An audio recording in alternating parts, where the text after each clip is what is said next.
Hello, ladies. Welcome. Woo! So we're going to go ahead and get started. My name is Deanna Mackey.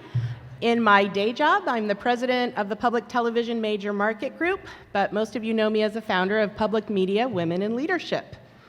So, Nelson Mandela said, "There is no passion to be found in playing small." And on the screen, you see a quote from Jo Saxton, who is a speaker and author, a women's advocate, who I heard speak at a conference at Lakeshore Public Media's Women's Conference several years ago. And I love these quotes because they speak to what I believe women need to do on their leadership journey. And that is, play big and step into your purpose. Because you chose to spend this Friday with us, I have to believe part of your purpose is the quest for leadership. So leading PMWL and putting on this conference was not a small play, but it serves my purpose in that not only made it possible, it made it impossible not to do. Providing leadership opportunities for women and girls is my passion, but delivering on this and creating this conference has required a village. If you remember one thing from what I shared today, I hope it is this: finding your passion and stepping into your purpose is not a solo act. Now I gotta find my place. My network helped me make this happen. And as you find your passion, always be developing your network as well. And don't be afraid to ask for help. People love to follow and they love to invest in vision that has purpose. So on that note, I have a few people to thank. First, I want to recognize Veronica Varela Reyes over here. Most of you know her as PMWL's Mentorship and Engagement Coordinator. She's also the logistics wizard behind this conference. I also want to recognize Jennifer Strachan, who is KUOW's Chief Content Officer in Seattle. She is a founding member of the PMWL planning committee, and she's also going to be helping us with social media today, as well as roving mics. Jennifer.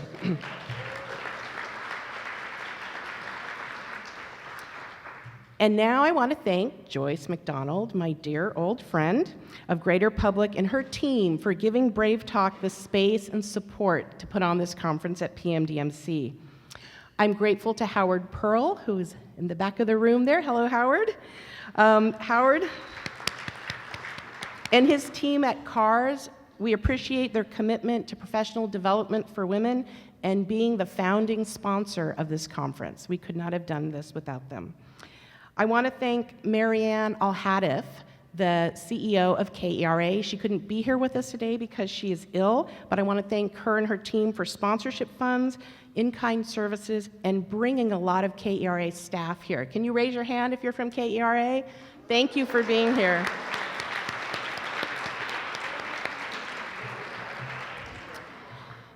And now we want to recognize WEDU in Tampa, Florida for their support of public media women in leadership via the Susan Howarth Memorial Fund.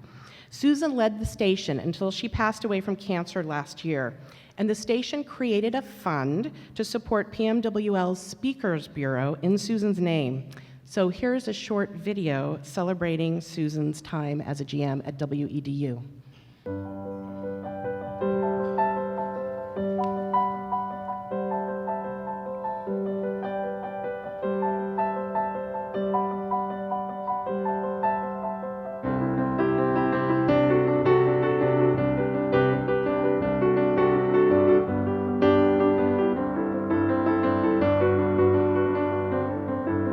I believe that listening to our community is the most important thing, so that we can become even more relevant to folks and perhaps a model within the country.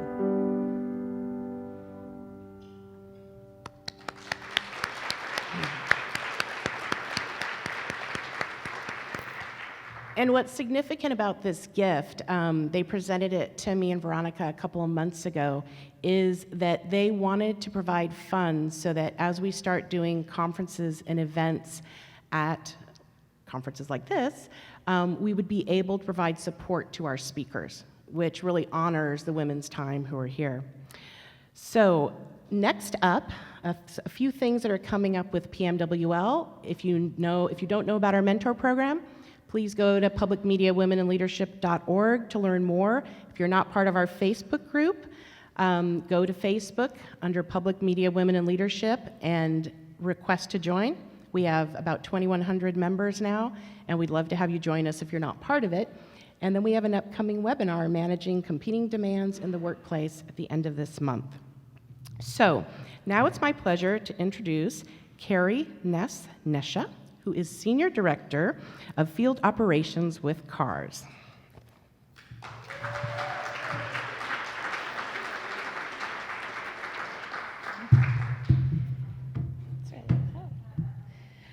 Good morning. Well, thank you. I am totally thrilled to be here today at the first ever Women's Leadership Conference.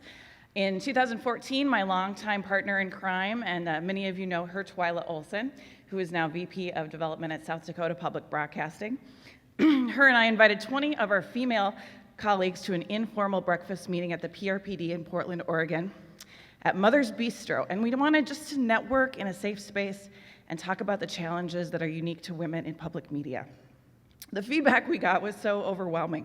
Women in our industry needed this. By the very next year, this group was forming, and I watched with delight as it took off and grew, formalized, organized with the Facebook group, and got funding in just 4 short years under Deanna's leadership. We're women, we see a need, we get stuff done. So this is an amazing day that the Public Media Women in Leadership has gathered nearly 150 of us, excuse me, for a full day to energize and empower each other. And CARS is extremely proud to be the founding sponsor of this event. In fact, I absolutely insisted on it because I know just how much we can accomplish and how much good we can do for our stations when we collaborate. At CARS, the underpinning of our operating philosophy is donor engagement and the expression of gratitude. We employ donor service representatives in our 2 call centers, many of whom are women and survivors of domestic violence, homelessness, or food insecurity themselves. The stability that we can provide to our employees adds to the deep and authentic gratitude we express to every public media donor we interact with on behalf of our stations. It is all our team does, and they do it very well.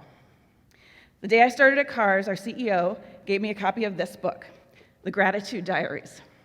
And 9 months later, it is already well worn. While it can be seen as a guidebook for living, in general, the chapter called The Career Game really resonated with me. Janice Kaplan is a writer, television producer, and magazine editor. She is the author of 14 books, including the New York Times bestseller, The Gratitude Diaries. I had the privilege of talking to Janice last week, and I asked her if she'd share a few thoughts with us this morning so that we can kick off this first ever Public Media Women in Leadership Conference on a positive and grateful note. Hi, I'm Janice Kaplan. It's great to get to say hello to you today. My very warm thanks to the extraordinary Howard Pearl and the whole terrific team at CARS for the truly wonderful work that they do. I'm also really grateful for their support of the Gratitude Diaries, and I'm thrilled that you all have a copy of it. I've been a journalist for most of my career, and writing this book was one of the great experiences I've had because I got to spend a year living more gratefully, and I discovered that all of us have more control over the happiness in our lives than we sometimes realize. I launched this book with a national survey on gratitude, and one of our findings was that people are less likely to express gratitude at work than almost any place else. And that's too bad, because it turns out that gratitude often leads to success. 90% of people said that a grateful boss is more likely to be successful because nobody succeeds on her own. Being grateful at work also means appreciating the work that you do. All of you can have an enormous impact on the world through the terrific work that you do at public media. And being grateful doesn't mean being complacent. You can recognize that there's more that needs to be done. That's why you're all here today, to find out how we can make life better for women in the workplace. But at the same time, we can appreciate the power of what we have, the joy in what we do. The next book that I'm writing, that's coming out in February, is called The Genius of Women. And I hope that in this genius group of women today, you find great inspiration and that you learn to temper it all with a little bit of gratitude. My warm thanks to all of you. Have a terrific day.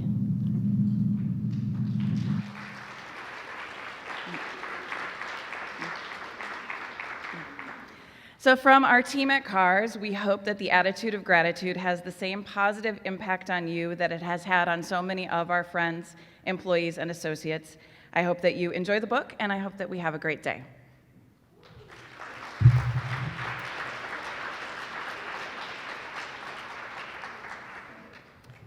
Thank you, Cari, and thank you to the CARS team. And now a woman who needs no introduction, the President and CEO of Greater Public, and my friend Joyce MacDonald, who will be introducing our first keynote speaker.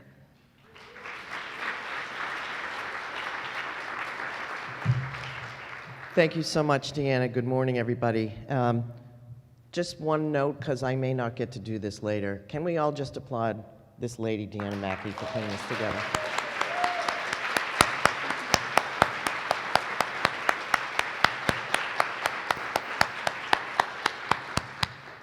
It's been a trip, baby. You're rocking it.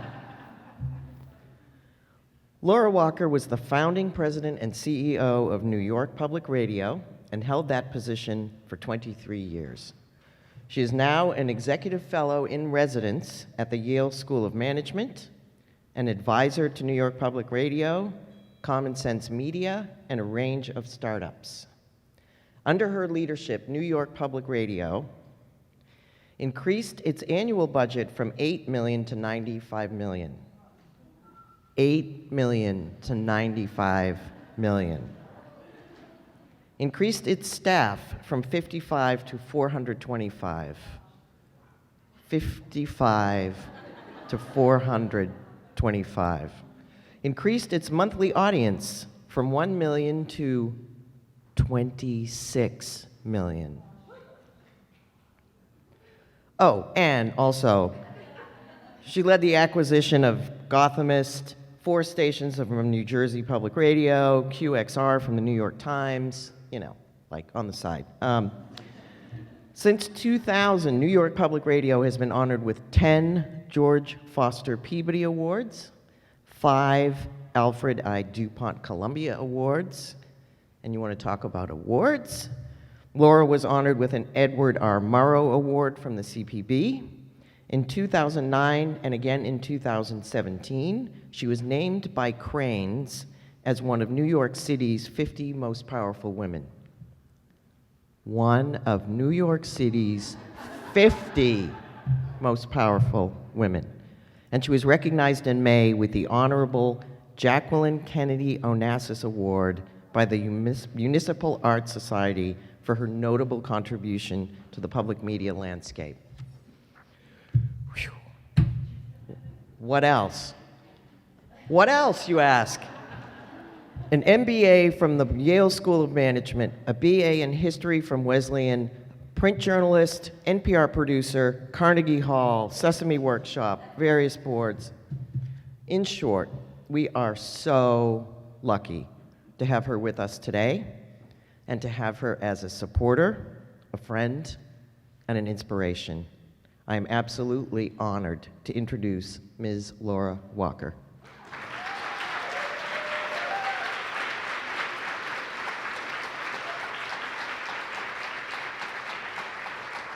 Hi there. Thank you, Joyce. That was really such a generous and lovely introduction. And thank you, Deanna, for inviting me here. It is such an honor to be here with 150 remarkable women of public media.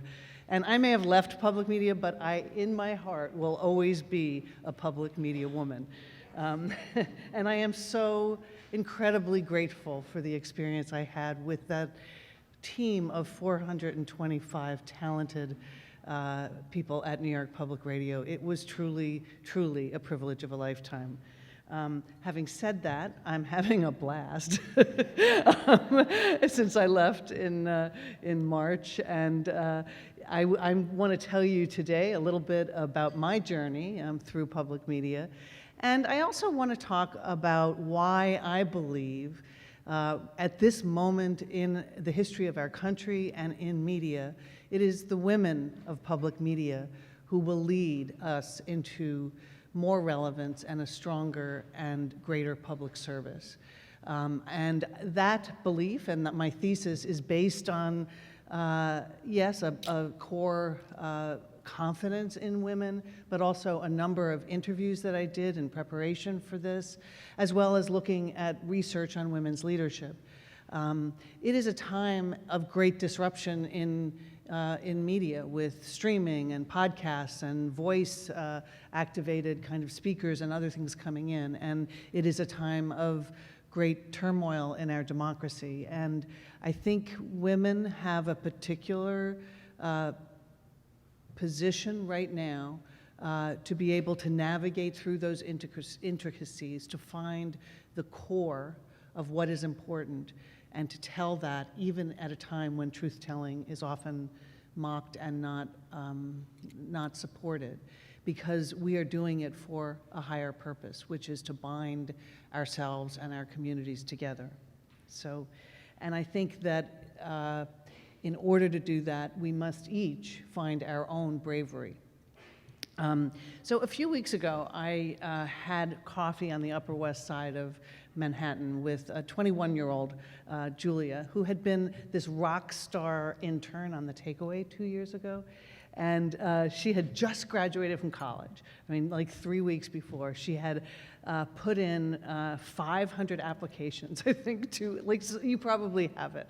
Julia Press, she's fabulous. If you get it, hire her. That's really why I'm here. But she had the podcasting and the radio bug, and she kind of reminded me of me. You know, 3 weeks out, she was really impatient. I haven't gotten a job yet, she said. And I thought, yeah, you know, that's how I felt just at that time.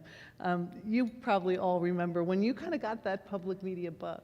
You know, for me, it was my first full-time job of my life and my first full-time job in public media. I was an intern. I was a paid intern at college. And I discovered in that experience everything I know, almost, I learned as an intern. I just actually didn't know it at the time. You know, it's kind of funny in some ways. I think that what we learn, you kind of recognize wisdom in hindsight. I didn't recognize it then. But, you know, I expected to learn a lot about editing tape, tape, and interviewing and recording string quartets and all sorts of things. I was an intern that was half music, half news. But mostly it taught me to be brave. And I'll tell you why. First, I learned to be bold. You know, shrinking violets get nowhere, and those of you who know me know I'm not really a shrinking violet. But the kind of boldness I learned was to focus on what I wanted and to ask for it. So you see, I had decided, I was in college, I had decided to take a semester off. I had no money. My dad had just lost his job. I was on financial aid. But I really wanted to, I needed to kind of have a little time. And a friend said to me, "What is your dream?" And so I told her I wanted to work at something that I was passionate about and that would help me discover what I wanted to do, and that I needed to get paid full time. And so I thought, okay, well, how can I do that? I can do that by getting a work-study grant from financial aid. So I went to the office of the director of financial aid at my college at Wesleyan. And is anyone else here from Wesleyan? Okay, so you don't, you won't recognize this, but I went to this big, you know, building. It was all ivy colored and covered and high ceilings and hushed tones. And this tall bearded man named Mr. Cunningham came out to greet me. And I had talked to him before, but this time he invited me into his office, and he asked me to sit down in front of his desk. And behind the desk was this really large sign that said, "No is also an answer." And I sat there like looking at this sign, right? And he was very serious, but he also had this twinkle in his eye, and he asked me why I was there. And still looking at the sign, I kind of blurted out that I wanted to move to Boston, to a city several hundred miles away, and work in public radio the next semester, but I needed a work-study grant. And he started grilling me, and with each question, he kind of softened up a bit, and then he looked at me and he said, "Okay, I'm going to try to make this happen. I'll send you a letter. I'll let you know that we can do this." And the next day, I got this letter in the mailbox that said, "You can choose any nonprofit to work for, and we're going to pay your way." And I still remember shaking as I saw that, because that was a ticket. That was the ticket for me, a paid internship, to what was a career that I have loved so much. I later learned that I met his daughter, and I later learned that his family had given that sign, no is also an answer, because he was too much of a softie. I just loved that. It just made me love him more. So I found this internship, and I kind of went, and I was able to actually interview nonprofits, say I have a salary, and so I found this internship. It was half music. I was a rookie reporter. And soon after, like a week after I started that internship, I learned something else. I learned something about taking risks. About a week into the job, my music boss got really sick, and he got mono, and he had to leave, and he said, "Would you take over for me?" And I'm like 20 years old, And I was like, what? But I heard myself saying, sure, of course, I'll do that. And I was scared out of my wits. I was young, I was insecure, I was inexperienced, but I risked saying yes, and it was the right thing to do. I saw a chance, and I grabbed it.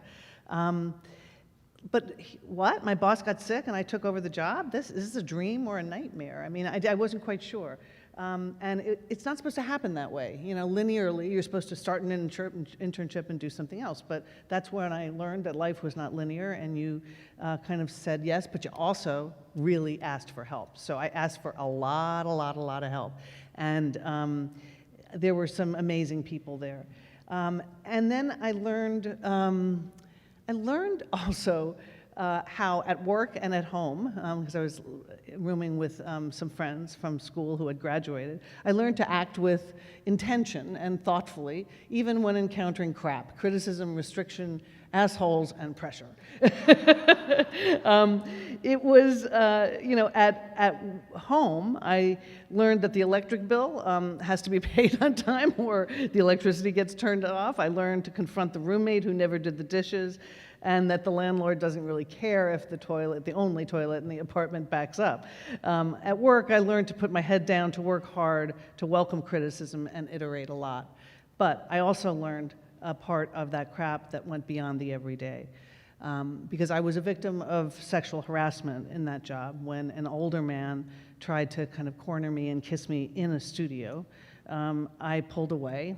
I left the studio, and I never went into that studio again alone. I went in, but I always went with someone else.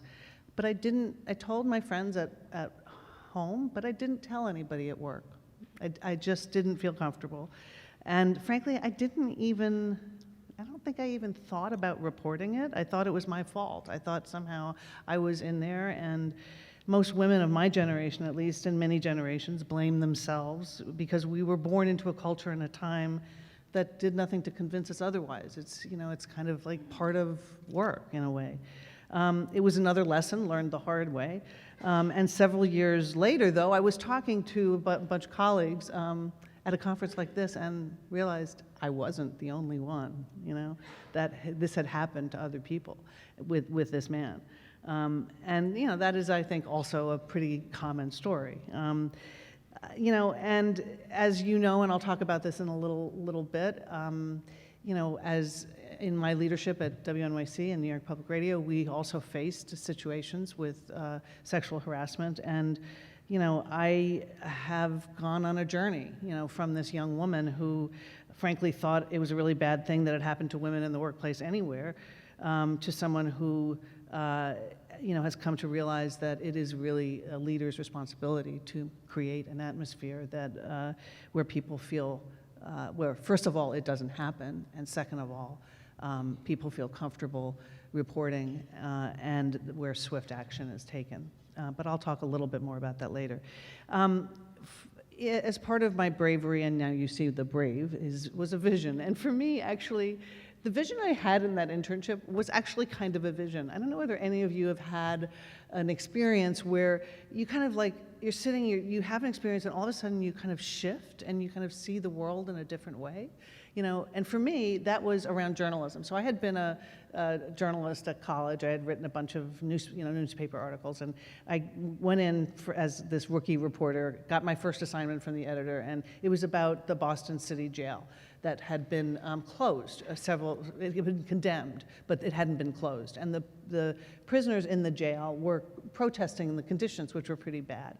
So she said, go and do a story on this. And I said, okay, I'll do a story. And like the good kind of student I was, I went and I pulled all of the clips from the papers and listened to pieces, and I went in to my first meeting with this kind of stack of statistics and things, and she said, what do you want to do? I said, well, I think we need to ask the city officials a few questions. And she said, yeah, but what else do you want to do? And I said, I think we want to ask the city officials another question. And she said, you know, what if you actually went in and talked to the people who were protesting, to the prisoners? What if you actually got their story and got their story first? And that was like this incredible shift for me, you know, both about go to the people whose story it is and listen with the power of radio and listen to the sounds of their voices. And that really, really carried with me through my whole time at public media. And I also learned to ask follow-up questions, which I think is, you know, something that we don't do enough. And then finally, I learned to establish limits. I had a friend, one of my roommates was working at a psychiatric hospital, and she learned from her colleagues that whenever you get enough, you bank enough hours to have a sick day, you take it, and you call it a mental health day. And one day she's like, I'm ready for my mental health day. Let's take a day and just relax. And so we did. And I have to say, it's not something I've done enough of, but I always remember that day. We hung around, we watched soap operas, and then of course we listened to, and we ate lots of chocolate, of course. And then finally, it was the women in that internship that saved me, that gave me the tips, that joked, that, you know, set a kind of sense of humor whenever I was confronting something. These women may not have been Jessica Williams or Amy Schumer or Tina Fey, but they were funny. And at any point in our lives as women, we have to be able to power through a grim situation or diffuse a collision of egos. Perhaps I think wit is in our DNA, and I like to think I know, I like to think so, and I like to think that by providing context in a straightforward and humorous manner, they will never forget you for that flash. If you do that to others, they will never forget you for that flash of compassion and warmth and insight, because funny is icing on the cake, and that's something I learned there too. So I'm not going to go through in detail the rest of my career like that, but fast forward more than a decade, I went back to college, I graduated, and like Julia, I applied to a ton of internships. I was really, really impatient. When I didn't get one, I was a print journalist, and then I just kind of basically camped out on M Street in Washington until NPR would hire me. And I was hired, and I spent 3 incredible years there. And where I worked as a producer, a production assistant producer, and then I went to Carnegie Hall, and then I got a little bored, and I decided I wanted a larger context. I had been at NPR when the financial crisis had hit, and that had also really hit me hard, but because a lot of my friends got laid off, and I was really angry. Like, why? How did you lose all that money? You know, how did you have to be rescued? I don't know, this is way back ancient history, but how did you, NPR, have to be rescued by the stations? So I decided I wanted to be in management, and I wanted to learn more about the context. I had no intention of coming back to public radio, though. I thought this was a shift. I went to get my MBA. I worked at Boston Consulting Group. I had a blast, even looking at like unsecured loans, things like that. It was kind of fun. But when I left, I had all these offers for consulting, and I decided instead to go to Sesame Workshop because I was very interested in how do you create great media but do it as a business. And that was kind of in a way, became my passion and what I love to do. And worked at Sesame for 8 years, actually, for a long time. And I was asked one day by Joan Cooney to start the development department. This was a $125 million organization, which was a nonprofit, and they had no development department. And I had never raised a cent. And I'm like, what are you talking about? You want me to raise and I said, okay, I'll do it, but I won't do it for more than 5 years, because I don't want to be a development person for the rest of my life, although I loved it. I found out that I loved it, and I actually think that not being a development person gave me, I really didn't understand you weren't supposed to go and ask Nike and Sega for $5 million. That's what we needed, so let's ask, and we got it. So anyway, but it's 1995. I'm sitting in New York. I'm a member of WNYC. And Mayor Giuliani, you have heard a lot about Mayor Giuliani lately. Well, he made an announcement. We're selling the radio stations that New York City owns. We're going to sell them to the highest bidder, which will be, of course, a commercial bidder. So he hired, he hired an investment banker named Wilbur Ross, who valued these stations. And there was this board, this little-known board that had been formed to kind of help raise money for the station. And it had some really powerful people on it. And he was selling the stations of the radio and the television. The television was like the third public television station in New York after NET and LIW. And the board said, okay, go ahead, sell the TV, but you cannot sell the radio. And you have to sell it to us. And there was an uproar, New York style, that you can only imagine. But I got an idea. I loved radio. I missed radio. And I got an idea. I knew that they were going to hire a CEO. And I actually thought that would be really fun. And so I called somebody at the station, and I said, is there a search going on? And somebody I knew, and he said, yeah, I knew it'd be great. And the next I knew it, I got a call from the headhunter. But if I hadn't done that, I don't think that ever would have happened. So it is about, like, don't wait to get tapped on the shoulder, So I went there, and the day after I got the offer, I found out I was pregnant with my second child. And I remember sitting there, and I knew I wanted to have a second child, and I knew I wanted this job. And so I hung in there, and then, like, I don't know how many of you have experienced this, I miscarried. And I miscarried the day before the announcement was to be made. So I will always remember the first day that my name was in the New York Times. It was the day I was going in for the DNC and to complete the miscarriage. And I woke up to the thumping of the New York Times on the doorstep, and flipped through. I was so excited, and I saw my name, and I just burst into tears. And I didn't know. I felt, honestly, like, what did I do? Was I responsible for this miscarriage? So instead, this was difficult, but after a time, I continued on. And when I started, I thought, I'm not the only one that wants to work and have a family. And frankly, the maternity policy at NYC was pretty bad. And so the first thing I did was to make a maternity policy that was a family-friendly one. And I'm really proud right now, because we made it better over the years, that we have an incredible, I think it's 6 months paid maternity policy. Yeah.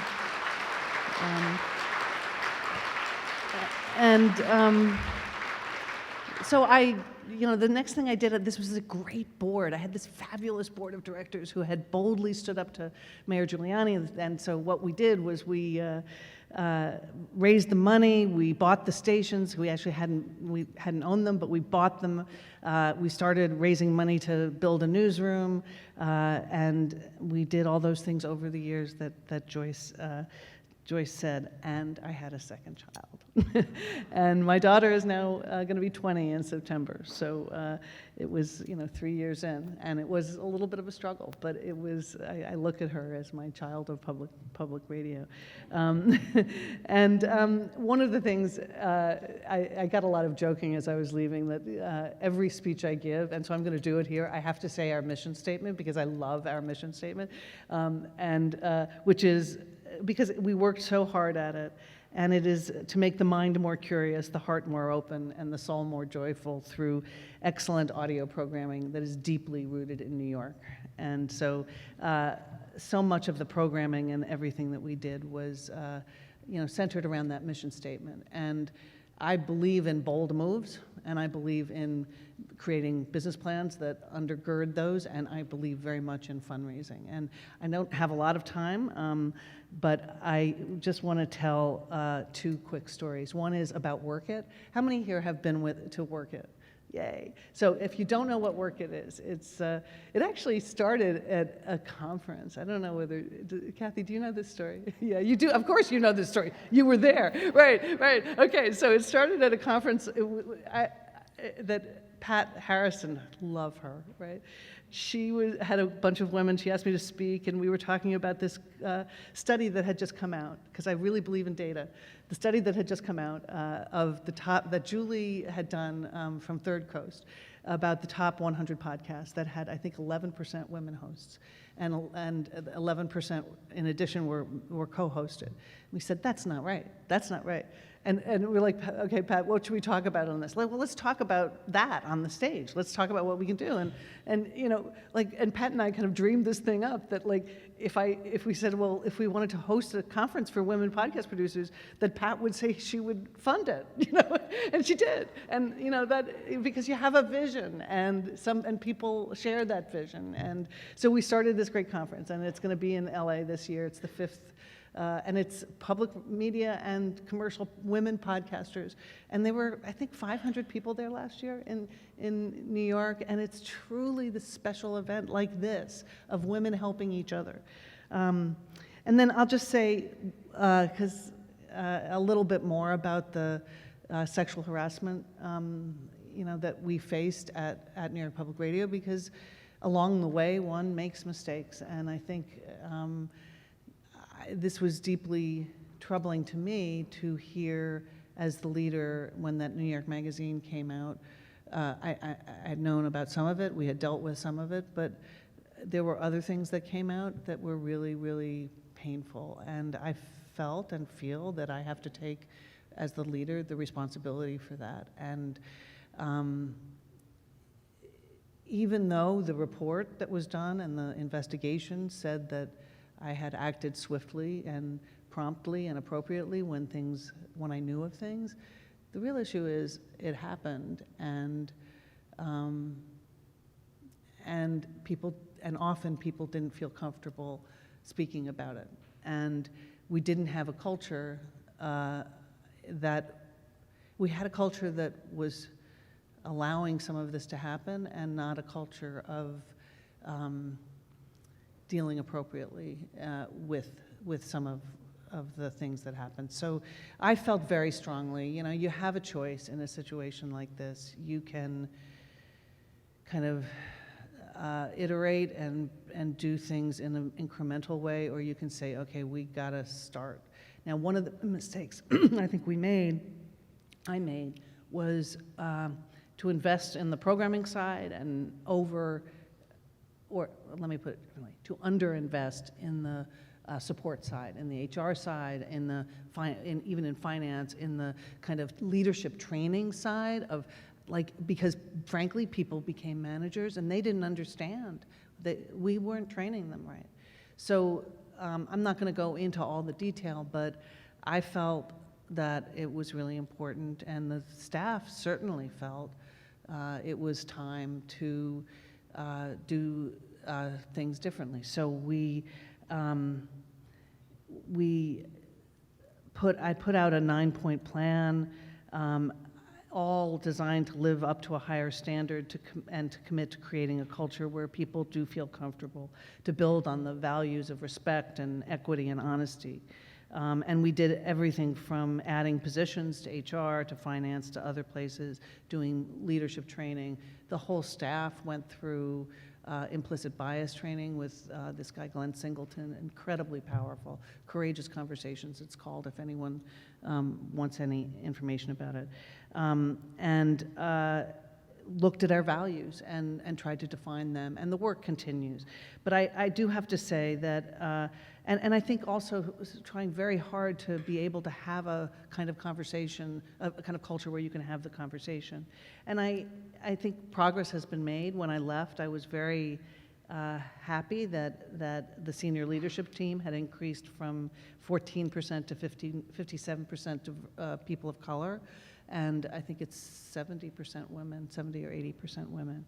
That the on-air hosts during the prime radio hours, Monday through Friday, 6 a.m. to 8 p.m. on NYC, 46% hosted by people of color and 54% by women. And that was very different than what it was. And also our listenership in Black and Latino, as measured by Nielsen, has gone up to 30%. It's not high enough, it's not good enough, but it's getting there. And it was 6% when I arrived.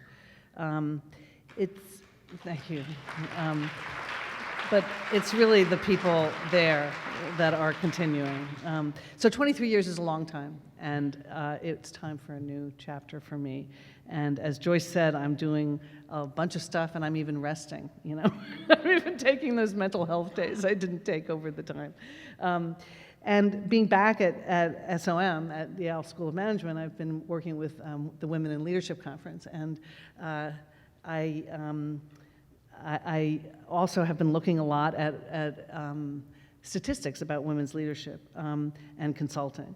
And so I was talking to a couple of women who attended the Women in Leadership program at Yale a couple of weeks ago. And I think they're very optimistic, but also very much, you know, like really feeling like their industries aren't whether it's, you know, technology, which is like such a new industry, you know, or whether it's banking, it's just not moving fast enough. And then I went from that, and I went in the course of two weeks, I had conversations with two men that I know and I respect, and I think they're really woke and they're really fabulous. But they said to me, they literally said to me, they thought we had reached parity. And I'm like, what planet are you on? I mean, literally, they're like, and then one of them said, and I think this was really telling, and I think the next generation, women are gonna overtake men. They're just so, like they just know what they want. I'm like, yeah, but it's so far from parity. So that made me, that got me thinking about what does it mean to be a woman in the United States right now, and to look at, you know, what the state of that is. And I think in some ways my conclusion is that we've gone 2 steps forward and also some place back. There's a backlash. So let's just look at a couple of the statistics. The percentage of women in Congress is 23.7%. If you heard the Daily the other day, there was something about the Republican women, I don't know whether everyone heard it, 6.5% in the House, only 6.5%.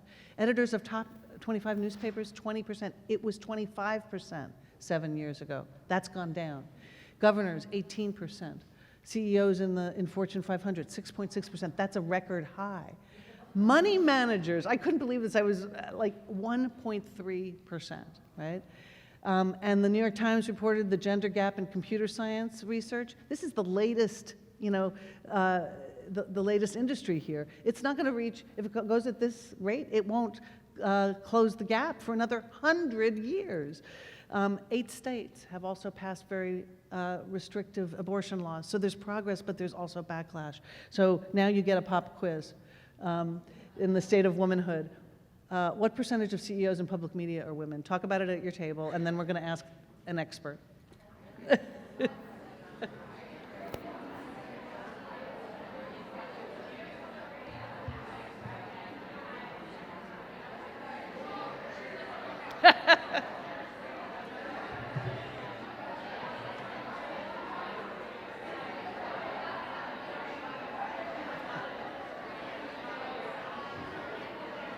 Okay, who wants to take a guess? 20? What other guesses? 30? 25? 18? Anything else? What's that? 16, wow, okay. So we have Deanna here.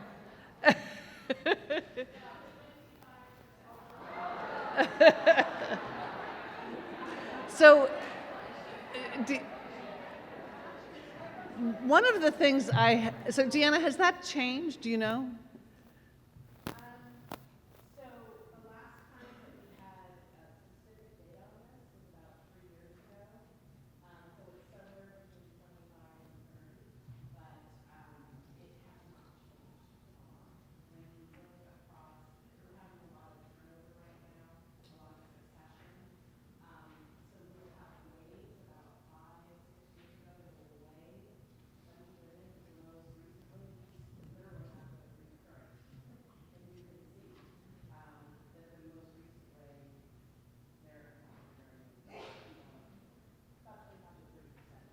Yeah, and one of the things I heard when I was talking to people was that there was a sense, at least, that in the last 6 to 8 months, there have been a lot of men hired as CEOs. So we've got to look at this, and I think one of the things that is kind of, something that really needs to be examined is the boards, because the boards are the ones, and the university people hiring.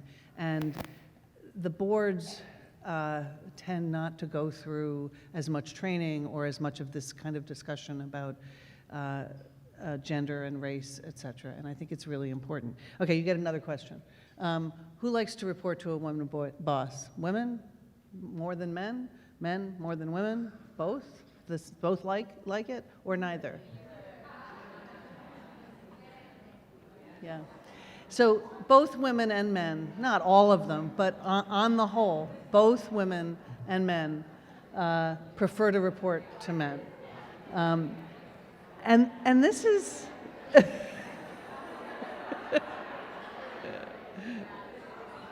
what are you talking? Tell us, give us a sense of what you're talking about. Oh, like, is that surprising to you? Yeah. Yeah. Yeah. Yeah. Right. So that's something that we each need to think about. And I don't know whether anyone knows the business school case study about Howard versus Heidi. So this is a study. You have a room full of business school students. It's a study. They hand out the study. It's a study of Howard, who transformed a company and was a really ambitious leader and did change and made the company a better place to work. And half the room gets that study. The other half gets the same exact study with one difference. Howard is named Heidi. And invariably, Howard is described as competent, and Heidi gets blame. And she gets labeled as being, she gets labeled as being kind of bitchy. She gets labeled as being too self-promoting. She gets labeled, and this is not just by the men, it's by the women too. And that is something that we all need to be thinking about. And Heidi gets the blame. There's another study that says when a company is performing poorly, Heidi is the one that gets fired. And personally disparaged. But I'm sorry, when a company is doing poorly, both Heidi and Howard get fired, but Heidi is personally disparaged as strident, abrasive, judgmental, and irrational. Howard is let go. When a company is doing well, and this is actually quite interesting, when a company is doing well, Heidi is 45% more likely to be fired than a man, because she doesn't, and it goes to leadership qualities. Now this is like, what is going on? And this is why I think looking at boards and looking at, it starts from there. And it starts from here, inside each of us. But remember, the men I've spoken to recently think we've already achieved gender parity, so they're not aware either. So I think the way to handle this is to be brave and to, in this kind of nonlinear world, when there's progress and there's backlash, what do? We can be nonlinear, or we can be brave and kind of dance in a different way. And by that, I mean kind of own our bravery and think about how we can be a team. Because as women, we understand that the road is not easy, that to move forward, we must both understand and address the systemic system and the racism and the sexism that is built into our society. And we need to look at ourselves, and we need to look at each other. In public media, in this country, we need a kind of leadership that is self-aware, that is strong, inclusive, empathetic, and yes, brave. And I think the women in this room and the women in this country can lead that at this time. I think that if you look at what that means now, of course it means something very different from when I was an intern many, many years ago. But you are here because you have fought against the odds, because most likely you did so because you said, this is what I want. So being bold, the bold part of being brave is still, I think, what do you want? What kind of role do you want to play? And what do you think you can play? And have the boldness to own it and say, this is what I want. And there are people, and I had a lot of donors like that, I would flash to Mr. Cunningham's sign, no is also an answer. They're afraid to say no. They're afraid to say no, and they want to say yes to you. So think of that with that twinkle in the eye. And don't wait to be tapped on the shoulder. And I think also the other part of the boldness is to look inside and understand and eradicate our own biases. There's an implicit association test that actually measures your own internal biases called Project Implicit. You can find it at projectimplicit.org, and it's a good thing to kind of look at. And don't forget your staffs and your boards. Take risks, but ground those risks in data. One of my favorite projects that many of you have heard about probably is the 50/50 project from the BBC. And we did a version of this at New York Public Radio, where a team that's doing a show looks at their sources and their on-air hosts and takes a measure. Simply just for like a month or 2 weeks or 3 weeks, looks at how many women contributors do we have, how many men. By doing that and looking at it, you say, of course we can do better. And why did we have that white guy on for the 5th time? Because it was easy, right? So we need to go and it's just by looking at the data. So you're taking the risk and looking at the data. We should look at the scorecard I'm a believer in scorecards, but scorecards not necessarily just to feel bad about not meeting a goal, but to be able to analyze and look and say, okay, how many CEOs are there that are women? How many men are replaced by women? How many men replaced by men? I think you needing to act with intention, and we all have our own crap. And when you get to the positions of leadership, to try to remove as much of the crap as you can, and to, in this time of national reckoning, we have a choice to either stand by and let chance decide the outcome, or seize the moment to make real change. Own your vision. And I want to show you just a couple of other slides on this, because this is one of my favorite slides. This is a picture has anyone seen this, of women's brains and men's brains? Women, literally, the connections go back and forth between the left and the right, between logic and intuition. And men, and this is, I think, when you're thinking about a problem, tend to drill down. So on average, they have multiple connections between left and right, which control logic and intuition. I love that, the cat's cradle. It looks a little like a cat's cradle. And it suggests that women are all able to engage and connect to various parts of the brain simultaneously. Because the female brain seems to have stronger connections, when women are asked to do particularly hard tasks, they might engage very different parts of the brain and make different connections. And men, and we may know this from our own experience, might over-engage just one part of the brain. They tend to kind of drill down, right? And that's biology in a way. And when I think about that, I think about this amazing woman, New Zealand's Prime Minister, Jacinda Ardern, who as many of you know, after that recent horrendous shooting there in the mosques, she led with both emotion and action and logic. She refused to say the name of the shooter. She showed her anger. She showed it. And she turned that into action to immediately propose gun reform laws. And she donned a hijab and visited Muslim communities to offer her love. Now that is leadership. And I think my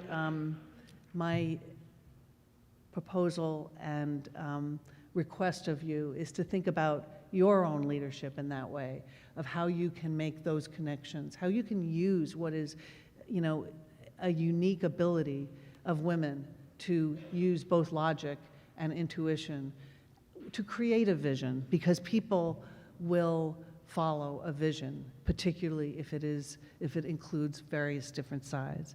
And also support each other. Instead of asking men that men are talking for women. I love this. That's an excellent suggestion, Ms. Triggs. Perhaps one of the men here would like to make it. This is what we need to declare. That's what she said. So we need to and that is actually the name of a book, if you have by Joanne Lippman, which is a really great book. So the change is ahead, and I think it's up to us. And I want to leave you with this picture, because this is the picture. Yeah. These women, just like the New Zealand Prime Minister, these women, they're celebrating their victory and they're calling for equal pay at the same time. And I have to tell you, I was in New York for the ticker tape parade, and there were so many mothers and daughters. It was just so heartwarming. It was so great. So you are these women in public media, and we are facing in this country a need for the country to be bound together in new ways, for the stories to be told that are not being told.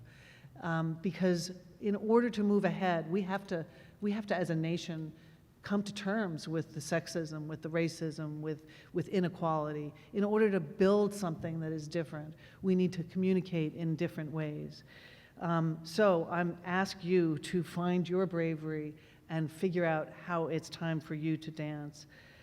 What is your vision of what it would take to create content on platforms where people are in the 21st century, to tell the real stories of our community, to fill the void in local journalism by not just saying we have to get bigger with what we're doing, but making different connections so you can reimagine what local journalism and the role of public media can be. How can we convene conversations that lead forward and don't just lead to either public shaming or to greater division? We need to have courageous conversation about the values we hold dear and the work together to make an America that is truly inclusive and just. As for me, I've chosen to explore how I can realize my vision outside of public media in a way that is less about navigating the intricacies of public media and more about taking everything I've learned from that fateful internship many years ago to the transformative experience and the great honor of leading New York Public Radio to make a different kind of impact that is more personal, that mixes logic and intuition, and yes, is brave, and there'll be more to come on that. But I am 1,000% sure that it is you, the strong women of public media, that will be leading the next generation to make this country and this public media system better. Thank you so much.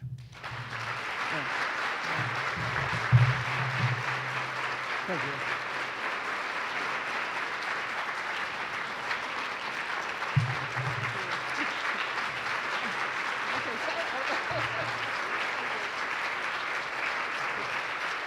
Thank you.